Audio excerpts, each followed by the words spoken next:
बंटी साहू कभी छिंदवाड़े के लोगों का अपमान नहीं होने देगा। कमलनाथ से आप हारे थे और उसका बाद कहा जा रहा था कि बंटी गए, अब बंटी पर क्यों भरोसा? न कमलनाथ जी न नाथ परिवार से छिंदवाड़े में कोई आगे जीत पाएगा। परसेप्शन बनाया गया कि छिंदवाड़ा में जो कुछ हुआ है वो पूर्व सीएम कमलनाथ ने किया है। मध्य प्रदेश के मुख्यमंत्री बन गए सिर्फ छिंदवाड़ा वालों की बदौलत। 2 कौड़ी का आपको बोला गया तो कमलनाथ जी चुप रहे। छिंदवाड़ा वालों के प्रति इनके मन में जो नफरत जहर है वो निकल के अब सामने आ रहा है। नकुल नाथ जी ने क्या कहा था? आप 10-5 हजार से नहीं जीते विवेक बंटी साहू। विवेक बंटी साहू को बड़ी जिम्मेदारी मिल रही कि नहीं, मेरे सवाल का सीधा जवाब दीजिए। नमस्कार, आप देख रहे हैं लाइव हिंदुस्तान। लोकसभा चुनाव के जब नतीजे आए तो हिंदुस्तान भर में, देश भर में 5 ऐसी सीट थी, टॉप 5 मैं कह सकता हूं, जिनकी सबसे ज्यादा चर्चा रही और उसमें से एक सीट है मध्य प्रदेश की छिंदवाड़ा। हालांकि मध्य प्रदेश में 29 में से 29 सीट बीजेपी के खाते में गई, लेकिन एक सीट जिसकी सबसे ज्यादा चर्चा रही वो रही है छिंदवाड़ा और वहां से जीते हैं बंटी भैया। कौन है बंटी भैया? आप लाइव हिंदुस्तान पर तो देखते रहे हैं, लेकिन बंटी भैया अब जीतने के बाद हमारे साथ हैं, यानी विवेक बंटी साहू, जो कि भारतीय जनता पार्टी के उम्मीदवार थे और इन्होंने कमलनाथ, जो कि पूर्व मुख्यमंत्री कमलनाथ, उनके बेटे नकुल नाथ को 1.5 लाख से भी ज्यादा के जबरदस्त मार्जिन से परास्त किया है, हराया है। विवेक बंटी साहू जी, बधाई, स्वागत है आपका। बहुत बहुत धन्यवाद इमरान भाई। अच्छा लगा आपके साथ मिलकर के। ये विनम्रता काम कर गई। मैंने जब आपका लास्ट इंटरव्यू किया था, जब आप प्रचार में थे, मैंने आपसे कहा था कि ये शायद आपके करियर का भी हो सकता है, अगर आपने यहाँ परफॉर्म नहीं किया तो फिर मुश्किल हो जाएगी। तब आपने बड़े विनम्र भाव से कहा था कि मैं करियर की फिक्र ही नहीं करता और बस लोगों से जुड़ा रहता हूँ, और शायद वो जुड़ाव काम आ गया। बिल्कुल। जिनको कुछ अपेक्षाएं हों वो फिर चिंता करते हैं। मेरी अपेक्षाएं नहीं है, मेरा लक्ष्य और संकल्प है कि गरीबों के, ज़रूरतमंदों के किस तरीके से उनके काम आ सकूं। ईश्वर ने मानव प्रजाति में जन्म दिया है तो हम कुछ ऐसा कर जाएं कि इससे जीवन सफल हो जाए, और इसी लक्ष्य को लेकर के मैं काम करता हूं। जिस तरीके से छिंदवाड़ा इतने लंबे समय से चला जा रहा था, तो मैं सौभाग्यशाली हूं कि पार्टी ने मुझे अवसर दिया और अब मेरी जिम्मेदारी है, छिंदवाड़ा की जनता ने भी मुझे दायित्व दिया है कि उनकी परेशानी, समस्याओं को दूर करूं, और जो सबकी मंशा है कि छिंदवाड़े को हम दुनिया और देश के नक्शे पे लाएं, उसके लिए मैं काम करूंगा। ये हमेशा एक परसेप्शन बनाया गया कि छिंदवाड़ा में जो कुछ हुआ है वो पूर्व सीएम कमलनाथ ने किया है और यहाँ से उनका पत्ता कोई हिला नहीं सकता, दुनिया इधर से उधर जाए, क्योंकि 2014 की मोदी लहर, 2019 की मोदी लहर में भी छिंदवाड़ा नहीं हिला।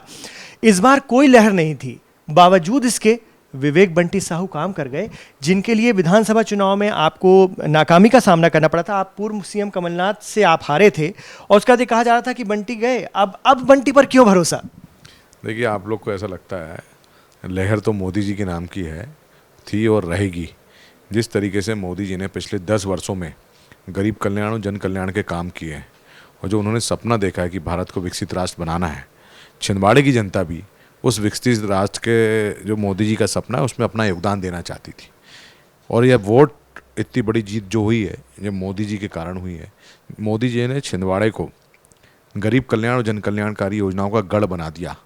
हमारी छिंदवाड़े में 23 लाख की आबादी में 21 लाख लोगों को शासन की, केंद्र की सरकार की योजना का लाभ मिल रहा है। तो जो लगातार लाभ मिल रहा है वो मोदी जी को आशीर्वाद देना चाहते थे। तो यह मोदी जी की लहर के कारण ही हम लोग जीते हैं, और निश्चित तौर पर आगे भी मोदी जी के नाम पे हम लोग बढ़ेंगे।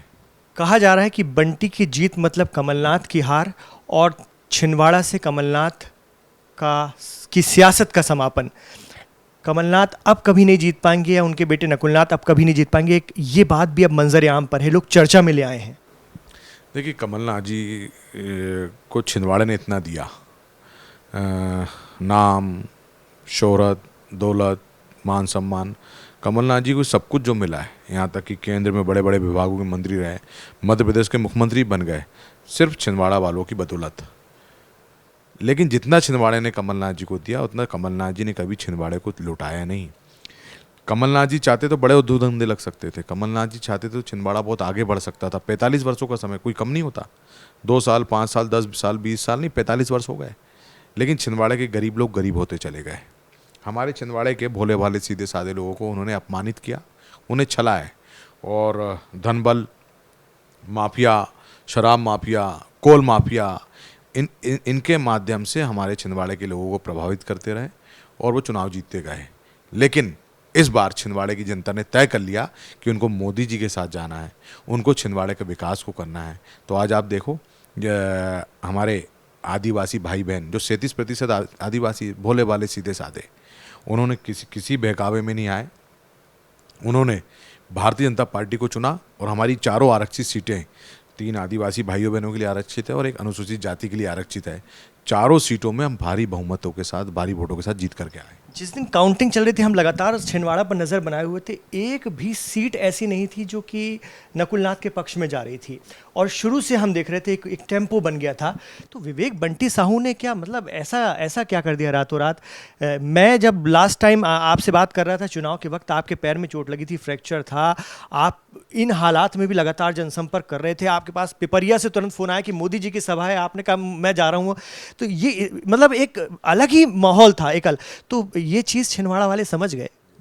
7 सीट हम लोग जीते हैं छिंदवाड़े की और ये दिखाता है संबंध। मेरा पैर फ्रैक्चर था और उसी स्थिति में हम लोग ने चुनाव लड़े। छिंदवाड़े की जनता ने कहा कि हम बेटे के साथ में हैं। बेटे को आज तकलीफ है, पैर में तकलीफ है और 2 बार हमारा बेटा आगे नहीं बढ़ पाया। इस बार हम छिंदवाड़े के बेटे को जितवा करके ही संसद में पहुंचाएंगे। और छिंदवाड़े की जनता ने वो कहा, इतना आशीर्वाद मुझे मिला, इतना प्यार मिला, मेरा तो पूरा जीवन पहले से ही छिंदवाड़े के लिए था, लेकिन अब और जोश और ऊर्जा के साथ छिंदवाड़े की सेवा में लगूंगा। कमलनाथ जी कह रहे हैं कि मैंने भी छिंदवाड़ा को पूरा जीवन दे दिया, मैं यहीं रुकूंगा, कहीं नहीं जाऊंगा, बोरिया बिस्तर भी नहीं समेटूंगा और मेरा बेटा भी यहीं रहेगा और हम लड़ेंगे। क्या लगता है कभी अब जीत मुश्किल है? अब उनके लिए छिंदवाड़ा की राह मुश्किल है? देखिए, उन्होंने तो छिंदवाड़े के कई लोगों की जवानी छीनने का काम किया है। इनकी भावनाएं, ये छिंदवाड़े को पॉलिटिकल फैक्ट्री के रूप में उपयोग करते आए हमेशा। इनकी भावनाएं नहीं है छिंदवाड़े को लेकर के। आपने चुनाव में देखा इनके बेटे नकुलनाथ जी ने क्या कहा था कि आदिवासी बिकाऊ हैं, गद्दार हैं, अपमानित किया। आज कमलनाथ जी ने कहा कि छिंदवाड़े के छोटे लोगों ने पैसा ले लिया, छिंदवाड़े के लोग पैसों में बिक गए। आज ही कहा है उन्होंने। तो क्या कमलनाथ जी इतने सालों से क्या करते आ रहे थे? अब इनकी भावनाएं हारने के बाद छिंदवाड़ा वालों के प्रति इनके मन में जो नफरत, जहर है, वो निकल कर अब सामने आ रहा है और छिंदवाड़े की जनता देख रही है।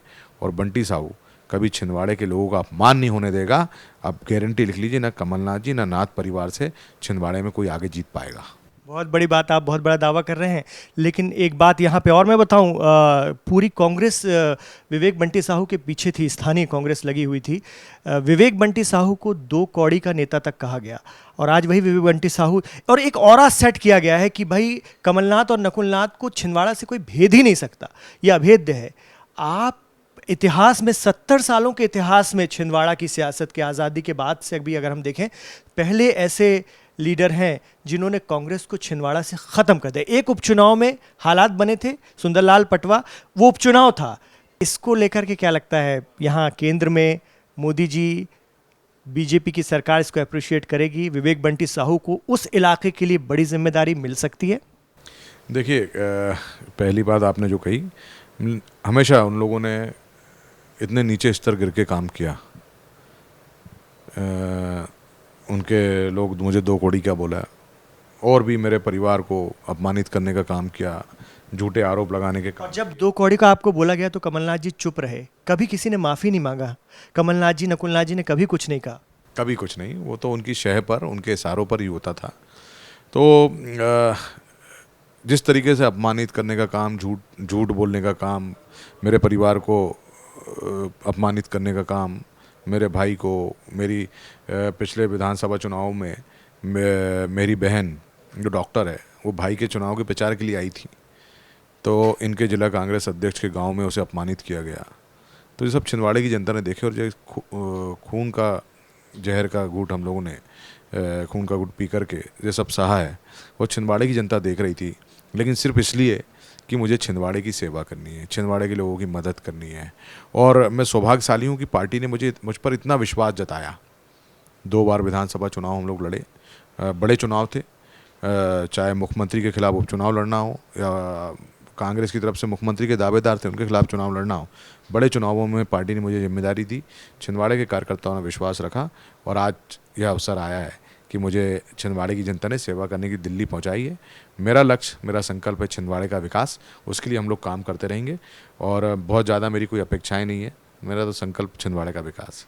मैंने ये भी देखा और ये बात आप सही कह रहे हैं कि बार बार हार के बावजूद भी पार्टी में, अपनी पार्टी में भी कुछ विरोध होता है और आपने उसको भी कहीं ना कहीं कवर किया। मैं देखता था, हम लोग लगातार देख भी रहे थे कि बंटी साहू उन जगहों पे या उन लोगों से भी मिल रहे हैं जो उनके धुर विरोधी हैं। पार्टी के भीतर भी होता है कई बार ऐसा, आप गए उनके घरों में, गए उनको मनाया, ये सब कुछ बड़ा बहुत समझदारी से, इतना इतना इतना डीप और इतनी गंभीरता से सबके साथ से ही होता है और हमारे देश के प्रधानमंत्री जी से सीखने की आवश्यकता है। मैं तो उनको देखता हूँ, सीखता हूँ, उनको फॉलो करता हूँ, जो सबका साथ, सबका विकास, सबका विश्वास, इस मंत्र को लेकर के जो चले हैं उसी मंत्र को भी लेकर के मैं चल रहा हूँ। सभी वरिष्ठों को हम लोग ने साथ में लिया, उनके साथ में मिलकर के चुनाव लड़ा और जीते।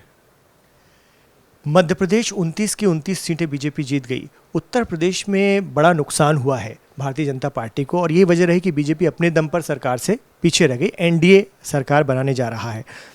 आपको क्या लगता है, मध्य प्रदेश में आप लोगों ने जो कमाल किया वो यूपी में क्यों नहीं हो पाया? अब यूपी का विषय है, अभी उसमें आकलन होगा, बैठ के बातचीत होगी। मैं तो इसे सिर्फ मध्य प्रदेश के लिए कह सकता हूँ कि हमारे प्रदेश के एक तो मोदी जी की लहर, दूसरा प्रदेश के यशस्वी मुख्यमंत्री डॉक्टर मोहन यादव जी का मन में जो जज्बा, जुनून गरीबों की सेवा के लिए और इतने कम समय में करके दिखाया। और एक और महत्वपूर्ण बात, मध्य प्रदेश में जो विजय श्री मिली है, इसके पीछे हमारा संगठन, हमारे संगठन के प्रदेश के यशस्वी अध्यक्ष वी डी शर्मा जी जिस तरीके से शुभंकर प्रदेश अध्यक्ष हैं, प्रदेश अध्यक्ष बने, मध्य प्रदेश में भाजपा की सरकार आ गई और इस बीच में जितने चुनाव हुए हैं, चाहे उपचुनाव आप ले लें, चाहे नगरीय निकायों को ले लें, ग्रामीण निकायों को ले लें, विधानसभा में ले लें और अब लोकसभा में, तो मजबूत संगठन जिसने बी डी शर्मा जी के नेतृत्व में बूथ में कैसे पार्टी को मजबूत करें, उन्होंने जो मंत्र दिया, मध्य प्रदेश के कार्यकर्ताओं ने उस मंत्र को अपनाया और हमारे जो देवतुल्य कार्यकर्ता हैं जिन्होंने परिश्रम की पराकाष्ठा को पार किया और उनके नेतृत्व में विजयश्री हासिल हुई। विवेक बंटी साहू के लिए एक ये भी कहा जाता है कि बहुत मजबूती से दबदबा बना लेते हैं चीज़ों पे, और अब आपसे उम्मीद भी ये की जाएगी, लोग बार बार तुलना करेंगे कि कमलनाथ की सीट है, उनकी रही है, विवेक बंटी साहू उससे कई गुना बेहतर बनकर दिखाएं या करके दिखाएं, तब लोग मानेंगे। ये कंपैरिजन तो होगा, देखिए अभी शुरुआत में। देखिए, मैं इसमें एक छिंदवाड़ा सौभाग्य से आप भी छिंदवाड़ा में रहे हूँ। छिंदवाड़े में सांसद का मतलब ये होता था कि 6 महीने में, 4 महीने में एक आध बार आते थे, अखबार में खबर छपती थी कि प्रवास रहेगा सांसद का, 4 महीने 6 महीने में आएंगे। छिंदवाड़े के ज़रूरतमंदों की, गरीबों की लाइन लगी रहेगी, हज़ार हज़ार लोगों की। उनके अधिकारी, उनके जो कर्मचारी हैं, डंडे मारेंगे लोगों को, फिर बड़ी मुश्किल से 50 पीओ के पैर पड़ो और तब जाके उनसे कहीं मिलना। एक दिन शाम को आएंगे वो प्रवास के लिए, दूसरे दिन रहेंगे और तीसरे दिन सुबह 8-9 बजे निकल जाएंगे। जो 3 दिन का प्रवास हो गया। अब उस प्रवास में छिंदवाड़े के ज़रूरतमंद, जिनको ज़रूरत पड़ती है सांसद की, हज़ारों लोग की संख्या होती थी, उनके बंगले में लाइन लगा खड़े होते थे, उनके कर्मचारी उनको डंडे मारते। छिंदवाड़े की जनता को डंडे खाई है छिंदवाड़े की जनता ने, और फिर बड़ी मुश्किल से 25-50 लोगों से मिलते थे और निकल जाते थे। सांसद मतलब जो होता है कि जनता ने आपको चुना है, एक दायित्व दिया है कि आप हमारी परेशानी, समस्याओं को सुने और उचित प्लेटफॉर्म में उठाएं। मैं अपना कार्यकाल तब सफल मानूंगा कि छिंदवाड़े की हमारी 23 लाख की आबादी है, हर व्यक्ति अपने आप को सांसद समझे। दूसरा, सबको साथ में लेकर के जो डेवलपमेंट की बात है, मैं कोई निर्णय ले लूँ वैसा नहीं है, सब लोग साथ में मिल करके। मैंने पीसी किया था चुनाव जीतने के बाद, परसों किया था, तो वहाँ मैंने भी कहा कि हम लोग एक पत्रकारों का समूह बनाएंगे, उद्योगपति जो छिंदवाड़े के उनका समूह बनाएंगे, सरपंचों का समूह बनाएंगे, हर एक उसके फील्ड के लोगों का समूह बना करके, और छिंदवाड़े का विकास, डेवलपमेंट कैसे किया जा सकता है उसको लेकर के हम लोग काम करेंगे। सरकार की तरफ से तो पूरी मदद रहेगी, चाहे केंद्र की सरकार हो, प्रदेश की सरकार हो, लेकिन रोड मैप तो छिंदवाड़ा में तय होगा। तो जब तक कि छिंदवाड़ा वालों का इसमें सुझाव नहीं होगा तब तक उसको आगे बढ़ा नहीं सकते। तो इस चीज़ को लेकर के मैं काम करूँ। ये आपने बहुत बड़ी बात कह दी, क्योंकि मैं जब छिंदवाड़ा में प्रतिक्रियाएं ले रहा था लोगों से चुनाव के वक्त, तो उनकी सबसे बड़ी शिकायत ये थी कि हम अपने सांसद से, अपने नेता से मिल ही नहीं पाते हैं। लोगों के फ़ोन में काम हो जाए ज़्यादा अच्छा है, उनको लाइन में क्यों लगाना। कोई लाइन में नहीं लगना चाहिए, धक्का मुक्की नहीं होना चाहिए, लाइन न लगे। फ़ोन पे 80% काम 90% काम फ़ोन में हो सकते हैं। तो फिर बेचारे लोग, गांव के लोग, कहाँ हमारे आदिवासी गांव हैं, तामिया, कहाँ उधर बटका खापा, छिंदी, इधर पांडुना के क्षेत्र, क्यों छिंदवाड़ा आए, क्यों कहीं कहीं जाएं लाइन लगाने? वो तो आए और फ़ोन कर दें। मैं अभी भी आज सुबह से 7 बजे से फ़ोन अटेंड कर रहा हूँ, रात में 2-2 बजे हम लोग फ़ोन अटेंड करते हैं। तो मैं छिंदवाड़े की जनता को यही कहना चाहता हूँ, फ़ोन करें, आपकी समस्या मैं दूर करूँगा। आप मेरी एक बात टाल गए, आपको बहुत बड़ी जिम्मेदारी मिलने वाली है क्या पहली बार में? क्योंकि ये पहली बार में इतनी बड़ी सीट निकाल लेना, इतनी अहम सीट, इतने मतों से। आप 10-5 हज़ार से नहीं जीते हैं विवेक बंटी साहू, आपने जो है रिकॉर्ड तोड़ जीत हासिल की है। विवेक बंटी साहू को बड़ी जिम्मेदारी मिल रही कि नहीं? मेरे सवाल का सीधा जवाब दीजिए। छिंदवाड़े की जनता ने 4 तारीख को बड़ी जिम्मेदारी दे दी, जिले का सांसद बना दिए। उससे बड़ी जिम्मेदारी क्या चाहते हैं? ये गोलमोल बात हो गई। मेरा इशारा समझिए। क्या विवेक बंटी साहू राज्य मंत्री बनने जा रहे हैं, कैबिनेट मंत्री बनने जा रहे हैं, या और कोई बड़ी जिम्मेदारी? कोई इशारा नहीं, कुछ नहीं। मुझे जिम्मेदारी छिंदवाड़े की जनता ने दे दी है। मेरा लक्ष्य, मैंने कहा ना, मेरी को बहुत ज़्यादा कोई अपेक्षाएं नहीं है। मैं छिंदवाड़े का विकास कर सकूं, ये मेरे जिम्मेदारी भी, दायित्व भी है, और मेरा संकल्प और मेरा सपना भी है। इसलिए मैं इधर उधर कहीं नहीं सोचता, सिर्फ छिंदवाड़ा के। लेकिन हम उम्मीद करेंगे कि छिंदवाड़ा के विकास के लिए आपको इतनी ताकत मिले, इतनी ताकत मिले कि आप छिंदवाड़ा ही नहीं, आसपास का पूरा इलाका कवर कर सकें और केंद्र में आपको बड़ी भूमिका मिले, ऐसी हम उम्मीद करते हैं। बहुत बहुत शुक्रिया लाइव हिंदुस्तान से बात करने के लिए विवेक बंटी साहब। बहुत बहुत धन्यवाद इमरान भाई, थैंक यू।